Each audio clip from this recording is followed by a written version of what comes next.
Hi, I'm Wildan, and this is my technical demo reel. Now, I will start off with my Wwise demonstration, and then I will present one of my past projects where I served as lead technical sound designer and show you a handful of technical features I added in both Wwise and in Unity. So, let's begin with the Wwise demonstration, where I'll show you how I use gain sidechain and frequency gain sidechain in my projects. This is a small portion of a project I worked on before, so this is just for demonstrative purposes. And now we have a music switch container here, an actor mixer with SFX, inside SFX characters, characters attacks, and enemy attacks. We have three assets in here: cryo cone, cryo pillar, and enemy boss attack, which in our soundcaster right here. Also, the music is royalty free. And these three assets I made myself for my game. So I'll play them right now. So these two I'll consider the high frequency. Got enemy boss attack, which is a bit more low frequency. We'll use these for demonstrations later. Next, we make sure to have a master bus, of course, with a music bus that the music switch container goes into, an SFX one, and more specifically as SFX attacks one, and of course a sidechain audio bus, which makes sure is -200, a silent audio bus, and a more specific sidechain spells, which includes 3 auxiliary buses, which is full spectrum, high frequency, and low frequency. We'll get into that later. Now, just to explain the signal flow of this, these sounds, this pillar, the attack, and the cryo cone, are from SFX characters, which goes into SFX characters, SFX attacks, right here.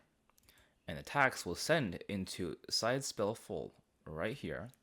And then full will send into high and low, completing the signal flow. So these sounds go into SFX attacks, attack sends into spells full, and then full sends into high and low. After that, I'll show you my RT pieces I set up. I have 3, which is the high, low, and a full spectrum, which corresponds perfectly to 3 auxiliary sidechains we have here. Now these 3, all of them have a Wwise meter. Press right here. We have an input, an output, and I'll show you that these meters are working perfectly fine. We got a signal coming in for the full, high. We got a signal coming in high, and for the low, we got a signal coming in. And of course, the RT pieces will attach corresponding to each one, full, high, and so on, and then make sure these min and max are matching towards the RTPCs, which are -48 to 0 because it's dBFS. Now I will show you how I do sidechaining. So the first one we will do will be the output bus volume one. So we go into the music, we go to RTPC, we pick output bus volume, make sure we put our gain parameter as the full one, as we don't care what comes into the signal, just whatever plays, it'll detect it. So we're going to change these settings, make it an extreme example so we can hear the proof of concept.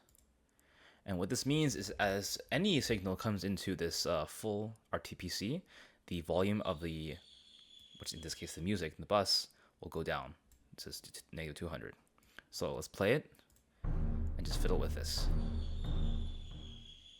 So you can hear as we drag through here, music just ducks down to 0.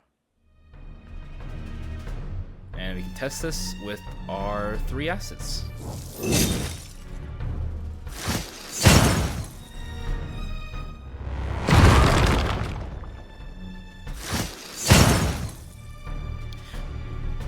As you can hear for that one, as soon as this cryo pillar sound ends, it kind of isn't a perfect transition back to music. So this is still fine. We can use a less extreme example, but there's a better way to use this, which is to do the band gain sidechaining. So instead of using output bus volume for sidechaining, we can manipulate frequency bands to keep more of the original audio intact.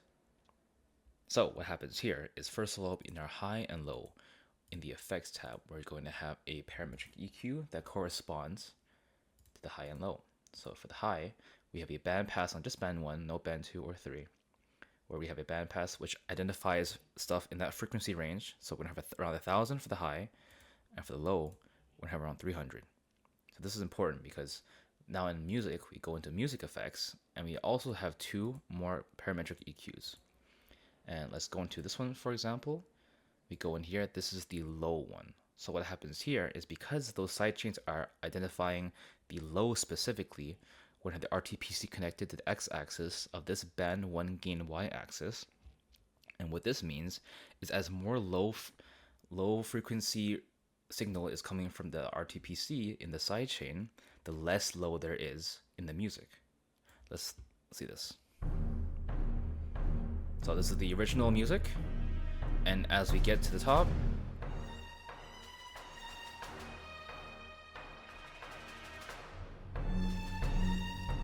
we can hear less low.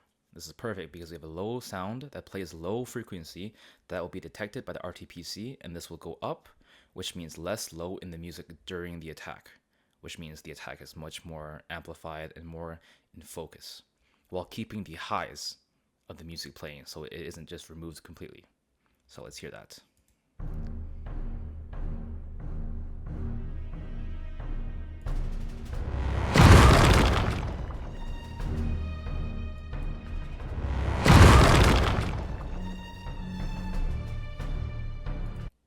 Same thing for the high spectrum. So now we have a band 1 gain on the y-axis, and we put our side spells high sidechain RTPC onto the x-axis.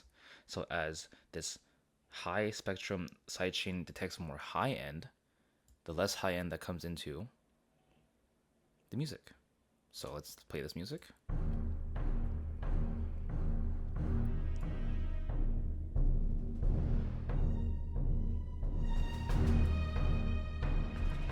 Perfect. Now let's hear it with our two high frequency sounds.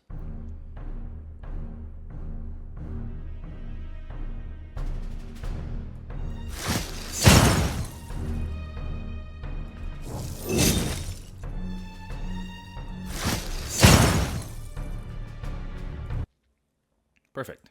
The high from the music was being ducked, while the low wasn't really touched, and therefore we can hear our cryo pillar and our cryo cone much more clearly and have a complete mix. And lastly, you can find out what frequency range you want for your EQ to take out the necessary high end or low end by just playing the music, moving your RTPC range down low over here, and playing around with your EQ range.